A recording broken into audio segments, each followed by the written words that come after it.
새해 복 많이 받으세요 라는 인사가 아니고 라는 말씀을 아마 지난 한 주간 많이 하셨죠. 지난번 신년을 맞으면서 연말 연초를 맞으면서 그때 많이 했는데, 그런데 한 달도 안 됐는데 이번에 또 우리 새해 복 많이 받으세요 하고 수없이 얘기를 한 것 같습니다. 우리가 그렇게 인사를 할 때 여기서 말하는 이 많이 받으라고 말하는 이 복이 과연 뭘까요? 사람들은 새해 복 많이 받으세요 라고 인사하면서 무슨 생각을 하면서 이 복을 받으라고, 복 받는 게 뭐길래 이렇게 복을 많이 받으라고 얘기를 할까요? 무슨 생각하고 있는 것 같아요? 제가 그걸 대략 이제 좀 조금 강하게, 중간 정도로 약하게 이렇게 제가 한번 생각을 해봤어요. 아마 이게 강한 의미라면 아마 이런 의미도 있지 않을까. 횡재하세요. 예. 아니면 대박 나세요. 뭐 아마 이런 의미가 있는 경우도 있겠다. 이런 생각 해봤고요. 한 중간 정도로 생각해 본다면 서양 사람들이 많이 하는 이야기, 행운이 임하시기를 바랍니다. 올해 당신의 삶에 행운이 임하시기를 바랍니다. 뭐 이런 뜻이 아닐까 싶어요.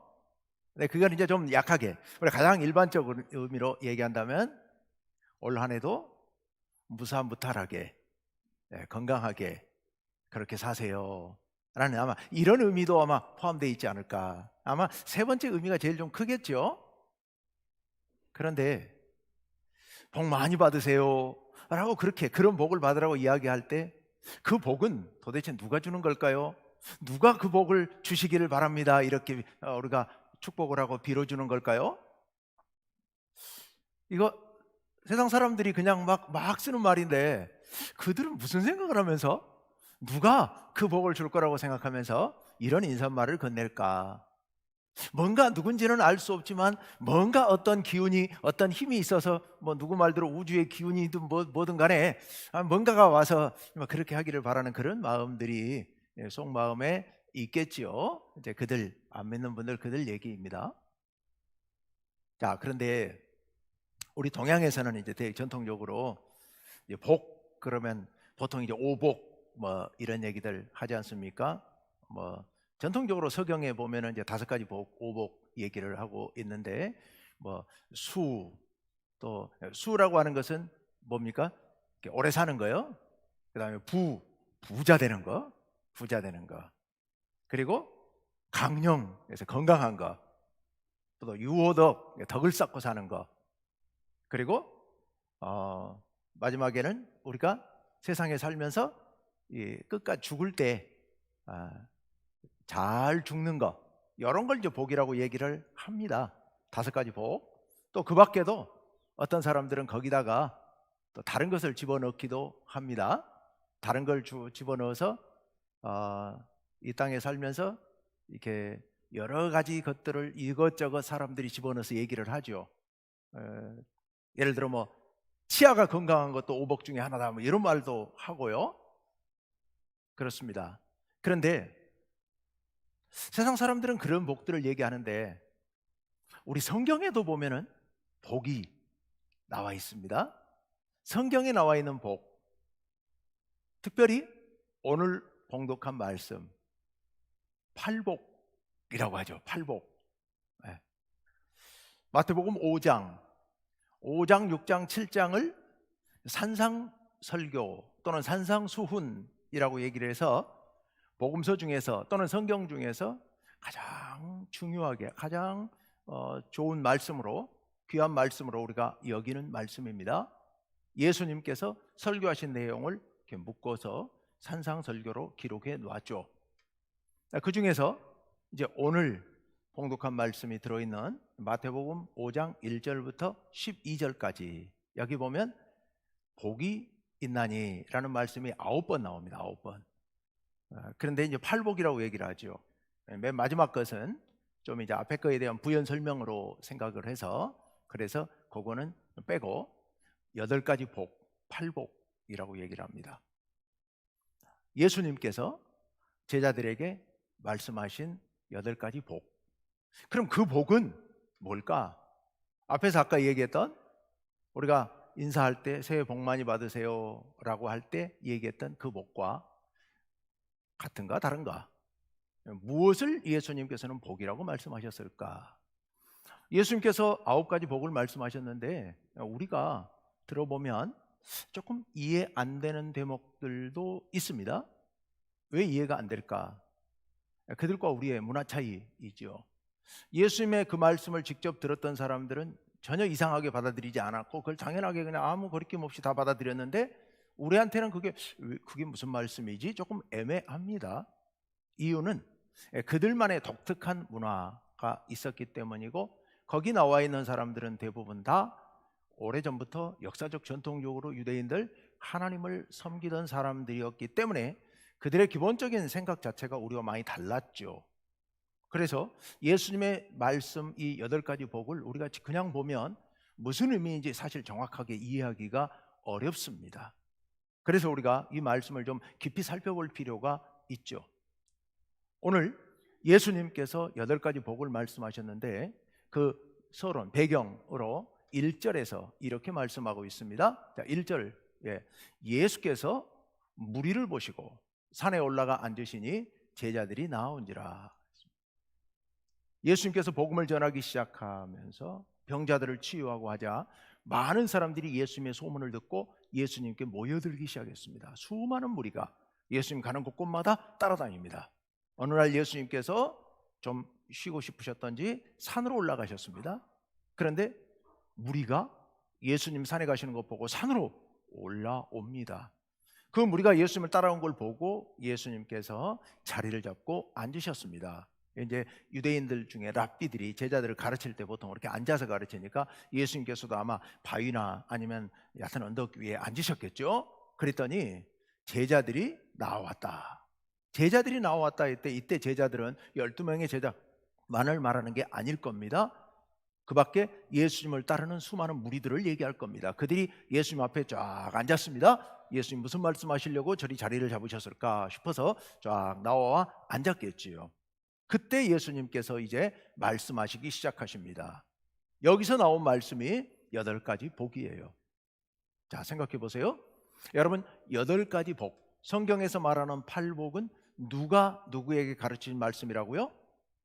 예수님께서 제자들에게 가르치신 말씀입니다. 근데 여러분, 예수님이 누구십니까? 예수님은 하나님의 아들이시죠. 하나님 나라에서 하나님과 함께 계시던 예수님께서 이 땅에 오셔서 우리에게 복을 가르쳐 주십니다.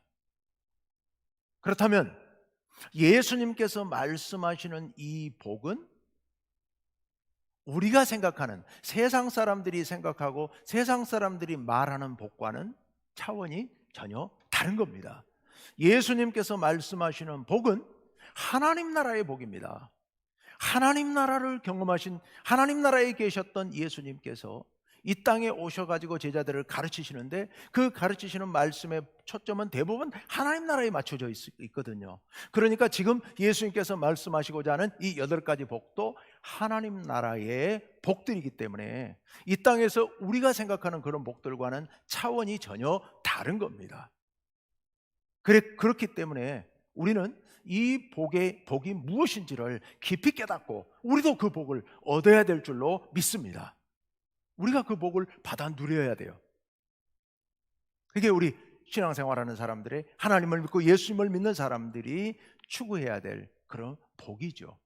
자, 그러면 구체적으로 어떤 복들을 말씀하실까? 8가지 복이 도대체 뭘까? 먼저 3절 말씀을 같이 한번 읽어봅시다. 3절, 우리 다 거의 암송하시는 말씀일 텐데요, 그래도 다 같이 한번 읽어봅시다.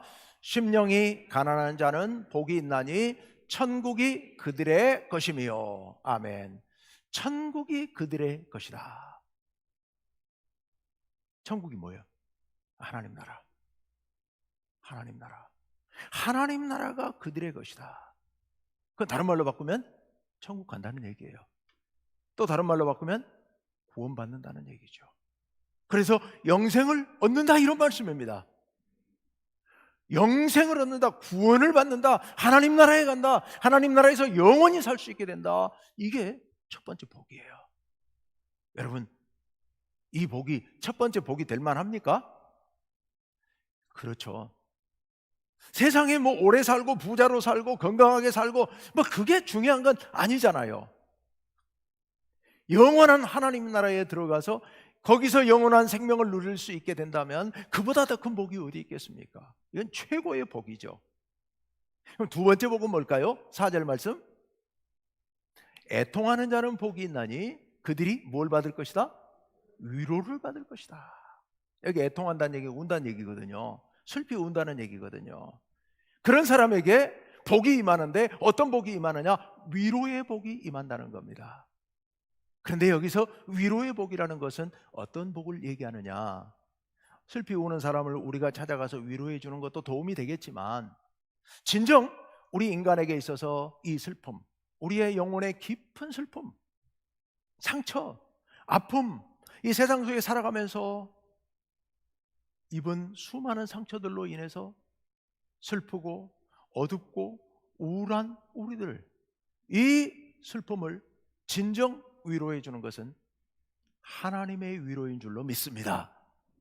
여기서 말하는 위로를 받을 것이다, 이 말씀은 하나님 나라에서 하나님께서 위로해 주신다, 그 상처를 치유해 주신다, 그 상처를 어루만져서 다시 회복시켜 주신다 라는 이런 말씀인 줄로 믿습니다.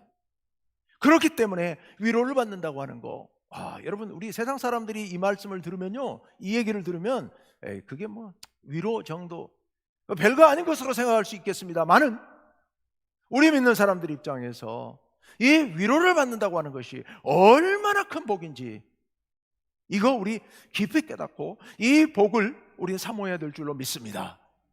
하나님 나라에서 하나님께서 우리의 상처를 위로해 주시고 슬픔을 위로해 주신다는 그런 의미요.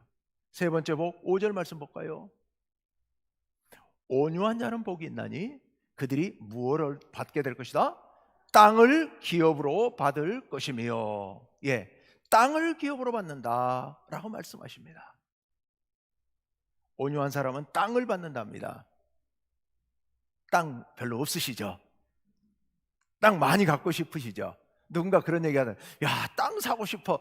제가 누구한테 들었는지도 좀 잊어버렸는데 가물가물한데, 땅 사고 싶어, 이런 사람을 최근에 그런 얘기를 들었는데, 땅 있으면 부자잖아요. 그것도 여기보다는 좀 비싼데, 저기 혁신도시나 아니면 서울의 강남이나 이런 데 땅이 있다면요, 야, 그거 몇 평만 있어도 엄청난 부자이죠. 그런데 여기서 말씀하시는 땅, 예수님께서 말씀하시는 땅은요, 하나님 나라를 이야기합니다. 하나님 나라. 땅은 물론 세상을 얘기해요. 이 땅 자체는 세상이에요.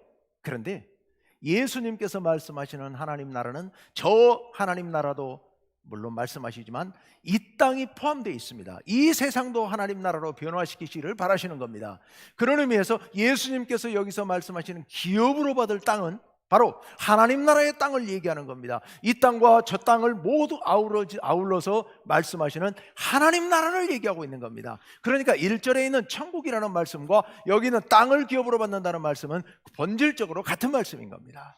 땅을 기업으로 받는다.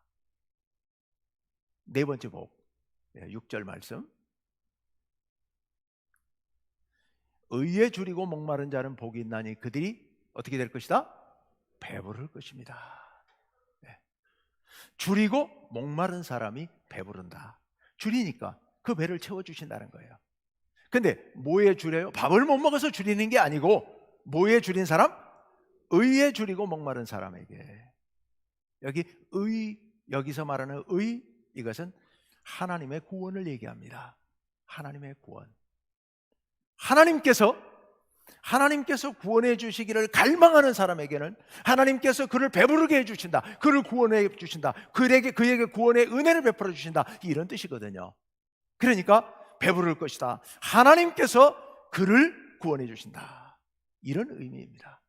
결국 하나님 나라를 얘기하지요.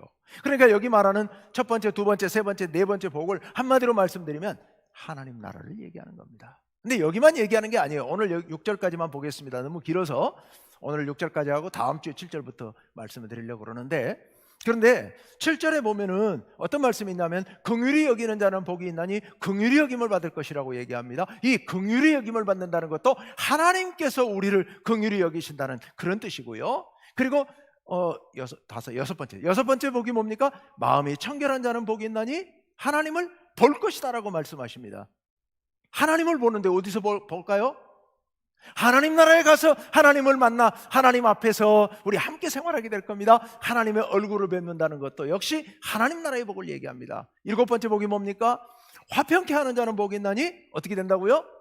하나님의 아들이라 일컬음을 받을 것이다. 여러분, 하나님 나라 가면 우리가 뭐라고 어떻게 될까요? 요한계시록에 보면 이런 말씀을 하고 계십니다. 하나님 나라에 가면요, 하나님이 우리의 아버지가 되시고 우리는 하나님의 백성이 된다. 근데 하나님이 우리 아버지면 우리는 하나님의 아들이 되는 거죠. 화평케 하는 자는 하나님 나라에 가서 하나님의 아들이 되는 복을 누리게 될 것이다 라고 말씀하시죠. 마지막 8번째 복, 의를 위하여서 박해를 받는 자, 핍박을 받는 자는 천국이 그들의 것입니다. 첫 번째 복과 똑같습니다. 천국이 그들의 것이다. 첫 번째와 8번째 복이 천국이 그들의 것이에요. 나머지 2번째부터 7번째 복도 사실상 천국, 하나님 나라의 복입니다. 한마디로 말하면 팔복이라고 이야기합니다만은 한 가지예요. 복은 한 가지. 무슨 복? 하나님 나라의 복. 근데요, 여러분, 이거 하나면 충분하지 않겠습니까? 이거 말고 뭐 다른 복 또 뭐 받고 싶은 게 있으세요? 욕심도 많으셔요. 욕심도 많으셔. 거기다 뭐 또 더 받으려고요. 이보다 더 큰 복 없을 뿐만 아니라 이 복은 절대적인 복입니다. 그리고 이 복은 영원한 복입니다. 이것과 바꿀 것은 세상에 아무것도 없습니다.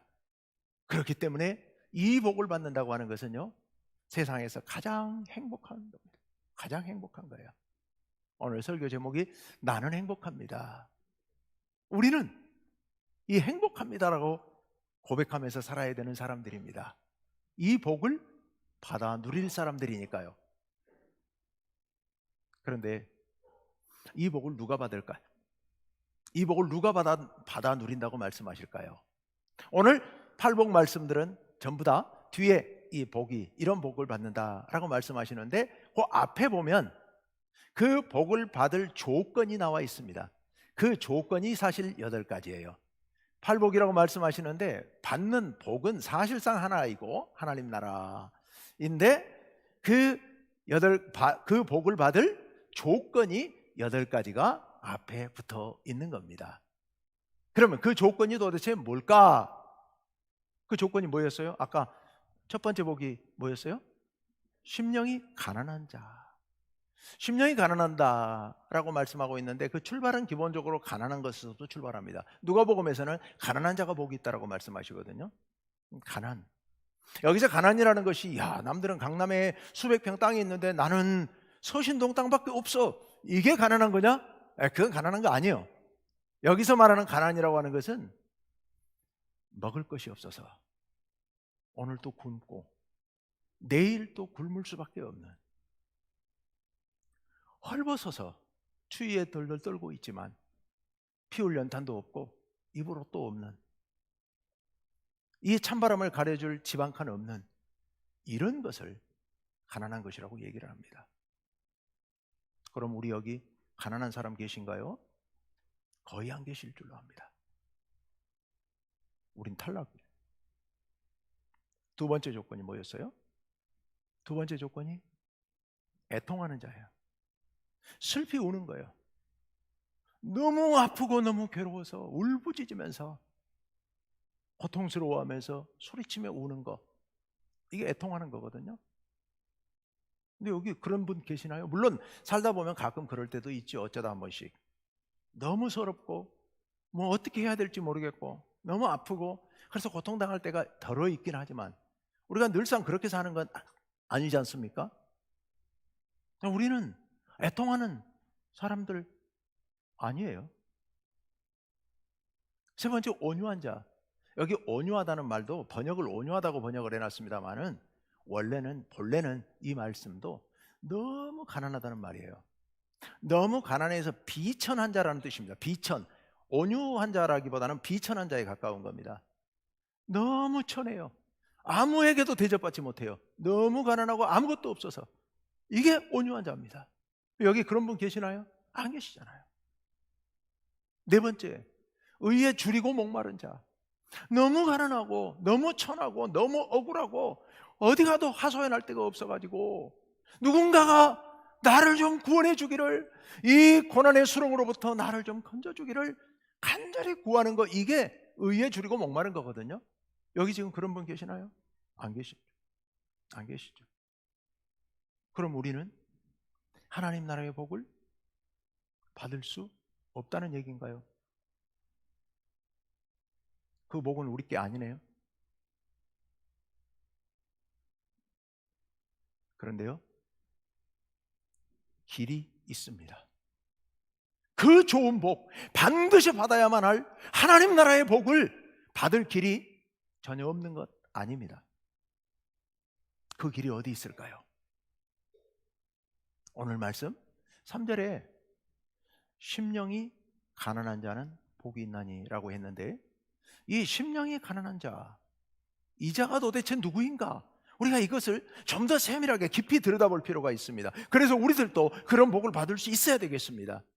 그럼 여기서 심령이 가난하다고 하는 것은 뭘까? 그냥 가난한 것과 심령이 가난한 것은 약간의 차이가 있습니다. 왜 누가복음은 그냥 가난하다고 했고 왜 마태복음은 심령이 가난하다고 했을까? 이게요, 그 당시 그들에게는 그냥 가난한 자 이래도 다 통합니다. 유대인들에게는. 근데 바깥 사람들은요, 유대인 아닌 사람들은 이거 그냥 가난하다 그러면 못 알아들어요. 그래서 마태는 친절하게 앞에다가 예수님의 말씀의 의미는 심령이 가난한 자를 의미한 것이다 라는 의미에서 심령이가 붙어 있는 겁니다. 그럼 여기서 그냥 가난한 것과 심령이 가난한 것은 무슨 차이가 있을까? 심령이 가난하다는 것은 그 가난을, 그 뼈저린 가난을 가슴 깊이 인식하는 것을 얘기하는 겁니다. 내가 이렇게 가난하구나, 정말 너무너무 가난하구나, 내가 이렇게 비천한 자이구나 라는 것을 깊이 깨닫고 인식하는 것, 이게 심령이 가난한 겁니다. 그러면 우리는 뭔가요? 여기서 여러분, 심령이 가난한 것과 가난한 것을 가장 쉽게 정확하게 이해할 수 있는 한 예가 있습니다. 그 예가 뭐냐? 바로 누가복음 15장에 나오는 탕자의 비유의 탕자 이야기일 겁니다. 여러분, 탕자를 한번 생각해 보십시오. 그는 부자였어요. 부잣집 아들로 태어났잖아요. 그래서 아버지에게 유산을 일찍 받아가지고 그 대도시로 나가서 허랑방탕 썼습니다. 부유하게 살았습니다. 부자로 살았습니다. 그런데 어느 순간 다 돈 떨어졌죠. 다 떨어졌습니다. 친구도 떨어졌습니다. 그래서 이제는 먹고 살 길이 없어서 할 수 없이 어디로 갑니까? 돼지 농장으로 갑니다. 돼지 농장에 가서 거기서 일을 도우면서 얻어먹어 볼까 하고 살죠. 아무것도 가진 게 없습니다. 옷은 누더기 옷이 되었습니다. 먹을 것도 없습니다. 흉년이 들어가지고 먹을 게 없으니까 돼지 농장에서 일을 하지만 먹을 걸 주지 않습니다. 그래서 할 수 없이 뭘 먹으려 합니까? 돼지들이 먹는 쥐염 열매를 뺏어 먹으려 했더니 돼지들이 그걸 주지를 않습니다. 돼지들이 먹어버리니까 먹으려고 자기들 법을 뺏기려 하겠습니까? 그러니 그것마저 먹을 방법이 없는 겁니다. 바로 이 상태가 가난한 상태입니다. 이게 가난한 상태예요. 그러면 심령이 가난하다는 건 뭐냐? 그러다가 이 탕자가 이렇게 고백을 하죠. 우리 아버지 집에는 먹을 것이 풍족한 품꾼이 얼마나 많은가. 나는 여기서 주려 죽는구나 라고 고백을 하죠. 나는 여기서 주려 죽는구나. 나는 정말로 가난하구나. 아무것도 가진 게 없구나. 먹을 것도 없구나. 저 쥐염 열매 하나도 못 얻어먹는 이런 존재로구나. 난 정말 가난한 존재이구나. 난 정말 비참한 존재이구나. 이것을 깨닫는 겁니다. 그런데 여러분, 그걸 깨달은 탕자, 왜 자기가 그렇게 가난해졌다고 생각했을까요? 우리 아버지 집에는 양식이 풍족한 품꾼이 얼마나 많은가. 왜 자기가 가난해진 거예요? 아버지 집을 떠나왔기 때문인 거예요. 아버지 집을 떠나왔기 때문에, 그리고 다시는 돌아갈 수 없게 되어버렸기 때문에, 다 탕진해버렸기 때문에, 그래서 가난한 거 아니겠습니까? 이걸 탕자가 깨닫는 겁니다. 내 아버지 집을 떠나왔기 때문에 나는 이토록 가난할 수밖에 없는 이 비참한 심정, 이 비참한 심정. 아버지 집을 떠나왔기 때문에 내겐 돈이 없습니다. 아버지 집을 떠나왔기 때문에 내게는 옷이 없습니다. 아버지 집을 떠나왔기 때문에 나는 먹을 게 없습니다. 그것을 한마디로 말하면 본질적으로 내게는 무엇이 없어서 가난한 거냐? 아버지가 없기 때문에. 내가 아버지를 버리고 아버지 유산을 받아서 여기 와서 이렇게 다 탕진해버리고, 지금 내게는 아버지가 계시지 않기 때문에 이렇게 가난하구나 라는 것을 뼈저리게 실감하면서 눈물을 흘리며 가슴을 치면서 주저앉아서, 돼지우리의 그 지저분한 돼지우리에 주저앉아서 이렇게 탄식을 하고 있는 겁니다. 이게 심령이 가난한 겁니다. 근데 여러분, 아버지 집을 떠나와서 이토록 비참해진 존재가 탕자 하나뿐일까요?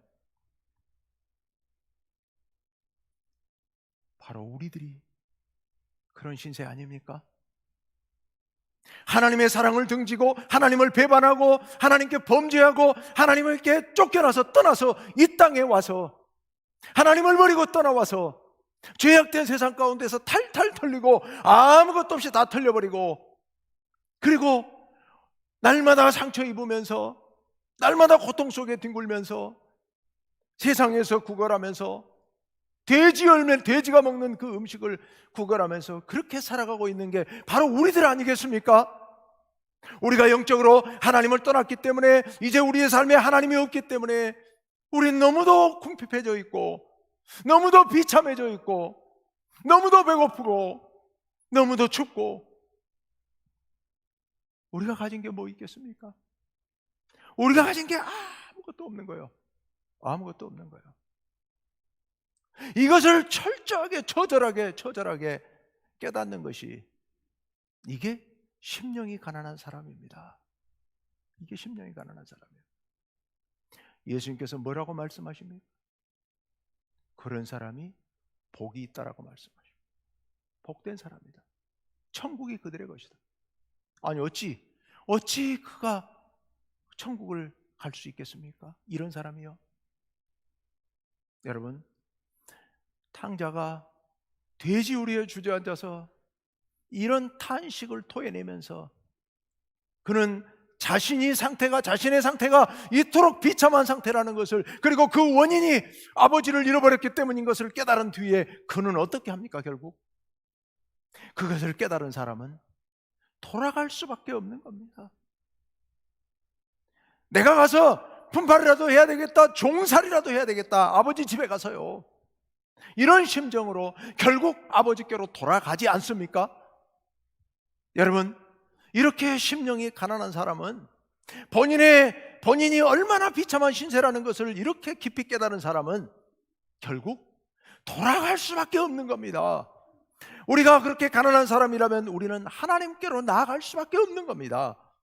그래서 하나님께 나아가면 하나님께서 어떻게 하십니까? 탕자의 아버지가 어떻게 하십니까? 달려나와서 그를 끌어안고 다시 아들로 회복시켜 주시는 그 아버지의 모습, 바로 그 모습이 우리 하나님의 모습입니다. 그러니 그런 사람들은, 자신이 그렇게 비참한 궁핍한 존재라는 것을 깨달은 사람은 결국은 하나님께로 돌아오게 되어 있고, 그런 사람은 하나님 나라를 유업으로 받게 될 것이라고 하는 놀라운 약속의 말씀이 오늘 이 3절 말씀인 줄로 믿습니다. 두 번째 말씀, 애통하는 자 복이 있다라고 말씀하십니다. 슬피 운다고요. 누가 슬피 울었을까요? 바로 그 탕자가 슬피 우는 겁니다. 왜 슬피 우는 겁니까? 그 돼지우리에 주저앉아서 자기 신세를 돌아보니 가진 게 뭐가 있어요? 아무것도 없어요. 가진 게 딱 하나 있어요. 온몸에 덕지덕지 붙어있는 돼지똥, 오물, 더러운 누더기.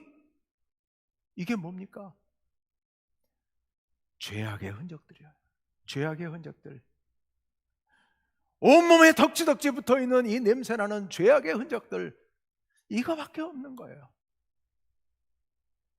우리 자신들을 돌아봤더니, 우리의 궁핍한 신세를 돌아봤더니 아무것도 가진 건 없고, 가진 것이라고는 딱 하나, 죄의 흔적들밖에 없는 우리의 모습.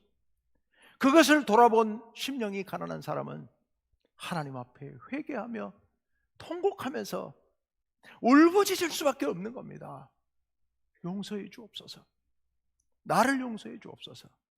이 불쌍한 죄인을 용서해 주옵소서라고 하나님 앞에 통곡하면서 울부짖을 수밖에 없습니다. 이것이 바로 애통하는 것입니다. 그렇게 애통하는 사람에게는 무엇이 임하게 된다고요? 위로가 임하게 됩니다. 하나님께서 위로해 주실 줄로 믿습니다. 하나님께서 그를 치유해 주시고 그 상처를 보듬어 주시고, 그 아버지가 돌아온 그에게 신발을 신기고 가락지를 끼우고 깨끗한 옷을 입혔던 것처럼 우리 하나님의 따뜻한 위로의 손길이 임하게 될 줄로 믿습니다. 세 번째, 온유한 사람. 비천한 사람이에요. 비천한 사람. 왜 비천한 사람이에요? 이제 우리가 다시 한번 생각해 봅시다. 여기 온유한 사람은, 비천한 사람은 어떤 사람입니까? 내가 그런 처지라는 것을 깨닫고요, 그런 신세라는 걸 깊이 있게 깨닫고요, 그리고 마음이 바닥까지 가라앉은 사람이에요. 바닥까지 가라앉아서 마음이 비천해져서, 마음이 겸손해져서, 그래서 하나님 앞에 할 말이 아무것도 없어요. 나를 품꾼의 하나로 받아주소서. 나는 무익한 종입니다. 나를 종으로 써주세요 라고 하나님 앞에 자기를 낮추는 사람, 이 사람이 진정 온유한 사람인 줄로 믿습니다. 그렇게 하나님께 나아온 사람에게는 무엇이 임한다고요? 땅이, 하나님 나라의 땅이 축복으로 임하게 되는 이런 놀라운 복을 누리게 된다는 말씀입니다. 여러분, 그런 상태에 있는 사람, 그런 비참한 처지에 있는 사람, 그런 사람은요, 어떻게든 살아야 되기 때문에 누군가가 도와주기를, 누군가가 나를 구원해 주기를, 누군가가 내게 은혜를 베풀어 주기를 갈망합니다. 이런 사람이 어떤 사람입니까? 네 번째, 의에 줄이고 목마른 사람이에요. 여기 의가 뭡니까? 여기 의는 바로 구원을 얘기합니다. 구원의 은혜. 어려운 처지에 있는 사람을, 불쌍한 처지에 있는 사람, 억울한 일을 당한 사람을 누군가가 정의롭게 가서 도와주고 구해주고 그의 어려운 처지를, 억울한 처지를 풀어주는 거, 이게 바로 의거든요. 이건 구원이거든요. 그에게는. 우리 이렇게 비참한 처지에 있는 사람들에게 우리 하나님께서 구원해 주시기를, 구원의 손길을 내밀어 주시기를 너무도 간절한 마음으로 갈망하는 사람, 이런 사람이 바로 의에, 즉 하나님의 구원의 은혜에 줄이고 목마른 사람인 줄로 믿습니다. 우리가 만약 그런 처지에 있다면, 그렇게 목말라 한다면, 그렇게 우리가 비참한 처지에서 하나님의 구원을 갈망한다면, 그런 사람에게 하나님께서 배부름의 복을 허락하여 주실 줄로 믿습니다. 구원의 손길을 내밀어 주신다는 그런 의미입니다. 하나님께서 구원의 손길을 내밀어 주세요. 이게 바로 배부른 은혜입니다.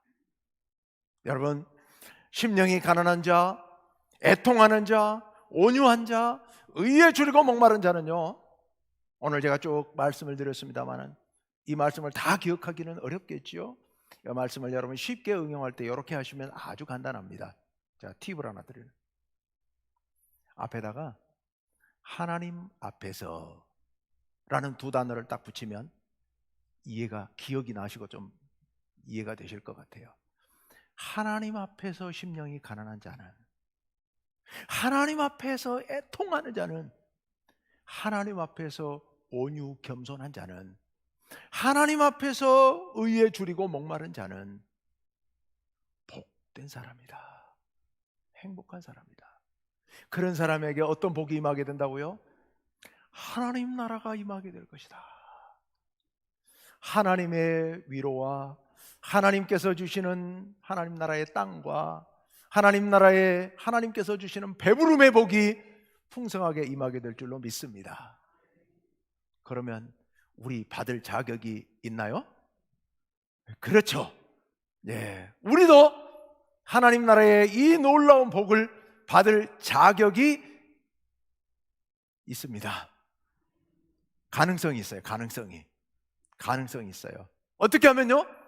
우리도 하나님 앞에 우리가 얼마나 빈털터리인지를, 우리가 가진 게 죄악뿐임을 인식하면 우리는 가난한 자가 되는 거니까, 그게 가난한 거니까 그런 사람에게 이런 복이 임하게 되고, 그래서 하나님 앞에 애통하고, 그래서 하나님 앞에 온유 비천하고, 그래서 하나님 앞에 의를 간절히 갈망하는 그런 삶을 살게 되면 우리에게 하나님 나라의 복이라고 하는 이 세상에서는 비교할 것이 없는 이 절대적이고 영원한 복을 우리가 소유하게 될 줄로 믿습니다. 우리 충북교회 모든 성도님들은 이 복을 풍성하게 받아 누리시기를 간절히 바랍니다. 그래서 나는 행복합니다 라고 고백하시는 성도님 여러분 되시기를 간절히 바랍니다. 이제 우리 이 마음으로 우리 서로 인사합시다. 새해 복 많이 받으세요 하고요.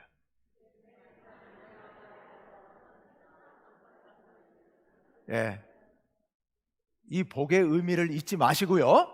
예, 도로 옛날 밖에서 하던 얘기 그 생각 말고, 그게 아니라 오늘 들은 이 말씀의 의미에서 기도합시다.